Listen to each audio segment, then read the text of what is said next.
What is going on, everybody? Welcome back to another episode of Talking Green with Frogo Green. And we got some copyright claims for the intro, so there'll be a new intro coming soon. But today we have a special guest. This time it's a female. So let me introduce her. At a height of 5'10", from Brooklyn, New York, Tessa.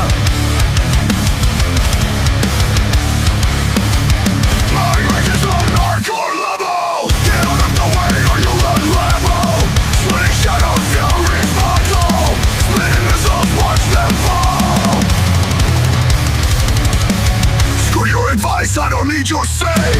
Sanity's gone, I'm led astray. Hearts boiling over, venom I brew. Chaos and hate, all coming through. My rage rages on hardcore level. Get out of the way or you'll unravel. Sweating shadows, fury's my goal. Spitting missiles, watch them fall. Don't face me now, you won't survive. I'm to the teeth, I'll take that dive. Come at me, I'm ready to go. My game's dirty, just so you know. My rage is on hardcore level. Get out of the way or you'll unravel. Sweating shadows, fury's my goal. Spitting missiles, watch them fall. It is great to have you on the show today, Tessa. How are you doing? I'm doing alright, Frogo. And we have a lot of questions. First things first, I want to ask you, how do you think that you fit into the group Evolution? So basically in this time of my career, I was still trying to find myself in the roster, and Roscoe, she seemed to be dealing with the same problems that I had. Roscoe was aiming for the Women's Unified Championship. She was also having problems with Kayla. I was beefing with her too at the same time. So then they laid out Raphael, and I went on to face Kayla that night, and it was a hella back and forth match. But since Raphael wanted to get involved, Evolution Part 2 was formed. So basically at this point, I became the muscle of the group and what they needed, because Roscoe was the smarts, then they had the tag team, but they didn't need another single star like me who was more destructive. So at WrestleMania, we wanted to make sure that Roscoe went away with the title. It was a very hard-hitting match. She even used her own country's flag, but even with our help, sadly that night she came out with the L. But now I'm in the group, we had to make sure that didn't happen, so we started becoming back on top, which led to a match at Backlash. So after helping them for 2 months and we were getting on the same page, Roscoe started messing up, and I said, F it. But I still put on for Evolution regardless. So you didn't think that it was a risky idea to kick out the leader? No, because I fit in Evolution because they needed me to be the muscle and for me to ensure that everything goes right. So when she wants to make her own ideas and feed off of mine, because I should have been at WrestleMania, I decided I'm going to leave her. But I still didn't leave the full group. Okay. Well, I don't know how you would describe it, but I feel like after that happened, Evolution started to branch off into different things. After that, you already know what happened. Roscoe got her back turned on. Then it was the three of y'all, but now you were the leader. And then Simba. So can you explain how it felt to control the evolution of Evolution in a way? Yes, this was the best part. I will give it to Roscoe that she came after me with guts. But throughout that whole time, her group's loyalty to her was being tested. And she didn't know what I knew. It was that come Money in the Bank, we both qualified. The group wasn't going to help both of us. The group is going to crumble and find me as their new leader.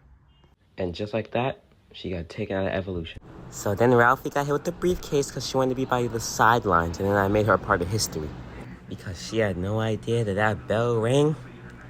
So what I did is that I speared her and won the title. So now the new evolution of Evolution was without Roscoe. And that one night, they were on top. And I turned Simba, especially, into a vicious animal.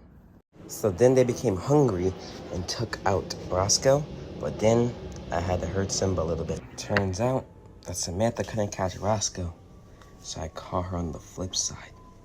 And I know it hurt Simba, but it made her stronger. She walked out of that stadium that night sad.